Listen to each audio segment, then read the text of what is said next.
The Devil's Snow.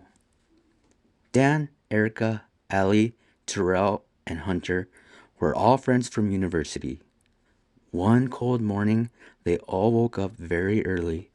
They packed up food, snow gear, and three tents. It was the first day of winter break, and they had made plans to climb Mount Mary and enjoy the great outdoors. However, many of the locals called it the Devil's Mountain because they believed it was cursed. The mysterious disappearances of many hikers and families had spooked the locals, and no one would dare climb it due to the urban legend. However, the gang were not religious nor believed in superstition. Besides, there are many hikers who would safely return back to town. They believed the higher you climb up, the more likely you were to get lost and die by the elements. But the gang were not planning on going too high, just enough to have a good view. As they began to drive, it was still dark, but the sun would rise by the time they got there. They began their journey. It was cold, but at least the breeze was very soft.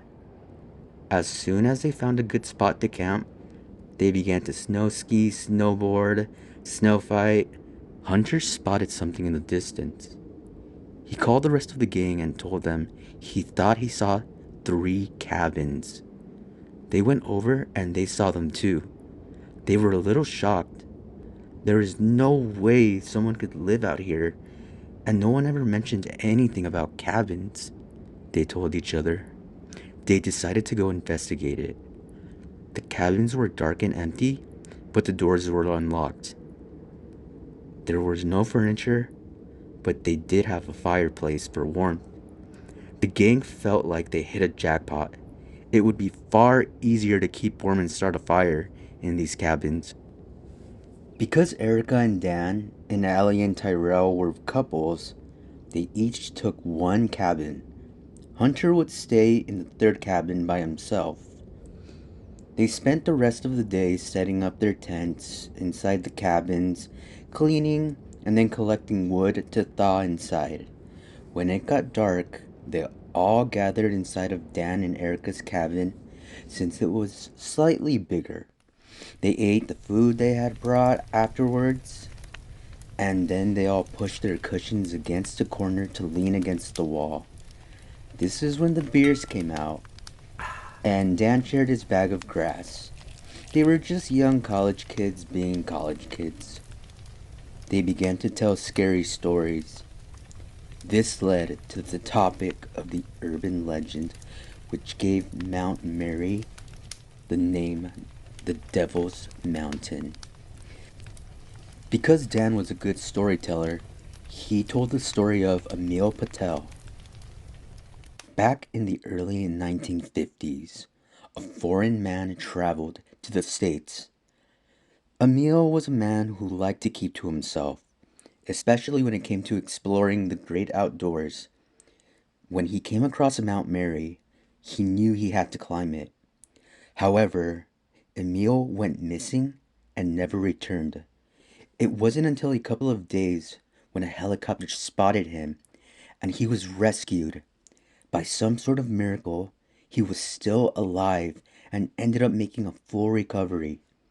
His survival was a hype in the town, and many saw this as a miracle from God. However, little did they know that Emil was keeping a very dark secret. As time went on, Emil began to show signs of post traumatic stress disorder. He would sometimes wake up screaming and sweating. Emil seemed to be very paranoid and would always nervously look around him as if he was just waiting for somebody to attack him. His family knew this behavior was not normal. They took him to counseling, therapy, the hospital. He was even admitted to a psych ward. After he was discharged, he returned to live with his parents. The very next day, he was nowhere to be found. A missing persons report was filed. However, it never led to anything. To this day, Emil Patel has never been seen again. But The story doesn't end there. A couple of years later, Emil's diary was found in a forest by a group of hunters. When they realized this was the diary of the missing man, Emil Patel, they brought it into the police station. What they read was bizarre and very insidious. Emil wrote down exactly what happened to him up in that mountain. Just like many people before him, he got lost, going way too high up. He had no food or water. He knew the weather would kill him. For those first few days, he prayed to God and begged him to have mercy on his soul. However, his prayers weren't answered. This is when he, in a desperate attempt, prayed to the devil and begged him to be saved in exchange for his soul. This time, his prayers were answered. The devil told him he would have to climb higher up into the mountain. As he made his way up, the devil told him to stop, grab a stick, and draw a symbol on the snow. After this task was complete, the devil told him to continue to hike. After a while, he ordered a second task. Emil was to build a statue out of the snow. The third and final task was to make one more statue, and the ritual would be complete. After this, he found himself at the very top of the mountain where Satan was summoned. It was then that a helicopter spotted him and he was rescued. Some of the guys were scared. The others poked humor at the story because they felt it was all BS. He obviously went mentally insane and took his own life or something, one of them said. They couldn't stop talking about it. It was fun going around the room and listening to each other's theories, and how the disappearances of hikers dramatically increased after Emil Patel went missing. Once it got late, everyone went to get some sleep. They were to head back to the car the next morning, check into a hotel, explore the rest of the town before heading back to their homes to spend the rest of their winter break with their families. That night, while they slept, the wind was getting louder. Once morning came, they packed up their things, headed back down to the car. As they tried to find the spot that they originally were going to camp at, they noticed they couldn't find it. They knew this because all they could see is snow ahead of them. No view of the town, no trail, just the sky above them and snow. After an hour of no progress finding the car, some of them began to panic. They began pointing the finger at each other of who was to blame for getting lost. Dan Tyrell, Allie, and Erica started getting into shouting matches. Hunter knew he had to be the voice of reason since he was the most calm out of the five. This is when Hunter brought up the idea that it would be best to return to the cabins, regain their strength and warmth, then start over. The trail had to be near those cabins. Everyone agreed, so they turned back. This didn't stop them from trying to get a signal on their phones with the little battery that they had left, but it was useless. It would be impossible to get a signal up there, but they knew they had to remain calm and collected for the sake of their sanity. Luckily, they were able to find the cabins. Though it seemed like nothing, it kept the group hopeful.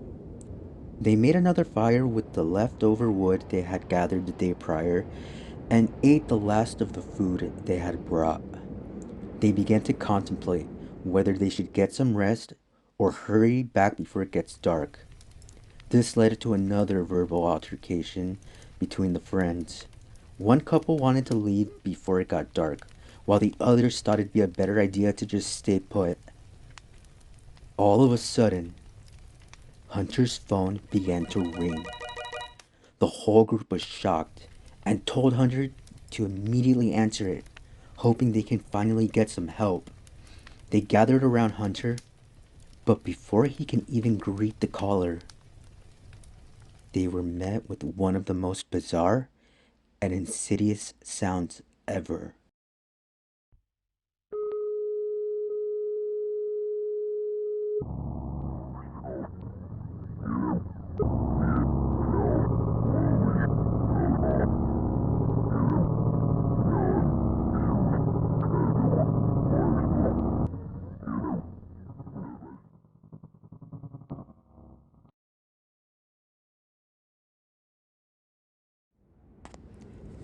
Tyrell and Allie have had enough and refused to stay. They eventually ditched the group and went off on their own. As hard as Erica tried to keep her cool, she couldn't help but cry and panic. They were all scared, confused, and losing hope. After talking about the strange call, the trio decided to leave and join Tyrell and Allie. There were only two problems. One, the wind had gotten stronger and louder, and two, they couldn't find Tyrell or Allie. What made things worse was it felt they were walking around in circles. The sun was setting and the darkness began to rise. This time they did not return to the cabins. They set up their tent at a spot and would wait till the next morning. No one slept that night, however. Not only because the trio were scared, cold, and hungry, but because they can hear blood-curdling screams out in the distance. It sounded just like Allie and Tyrell. They all shouted out to them, but the wind and breeze was so loud they could no longer hear the screams, not even themselves. At this point, they were terrified and knew their lives were in great danger. They managed to get through the rest of the night until it was finally morning. They continued down the mountain. At this point, this was the only option they had.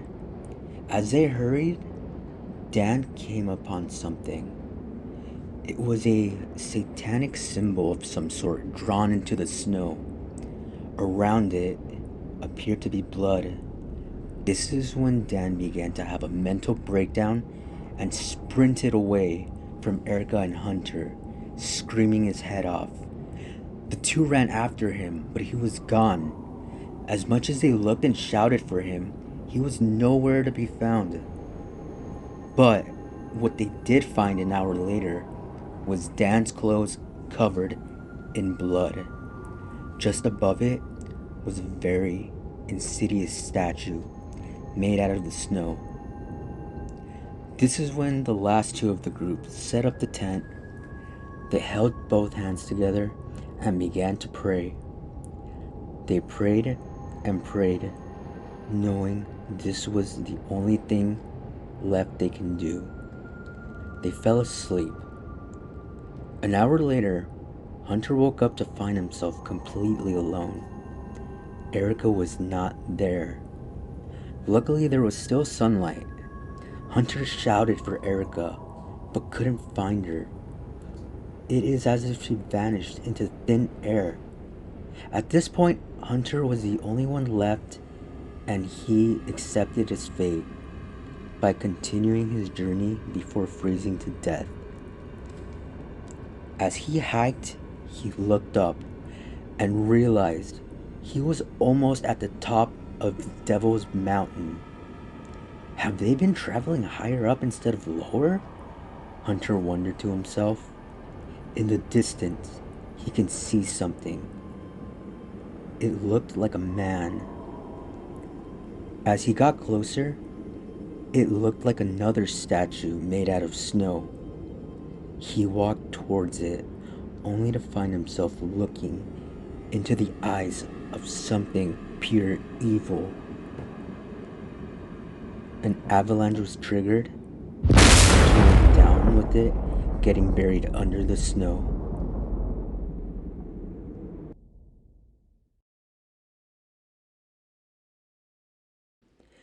No one knows what happened to the missing college students. Of course, the town believes that the group died from the curse of what used to be called Mount Mary. When the group's car was discovered, a rescue team went on a search to find the bodies of the missing students and hopefully survivors. However, this search led to nothing, and after a week, it was called off. One of the members of the rescue team did say he saw something up there that scared him. When they landed the helicopter at the very top of the mountain, he ran into the same snow statue that Hunter saw. He stared into the same piercing eyes before returning to the helicopter and back to the town. Dan, Erica, Allie, Tyrell, and Hunter were never seen again.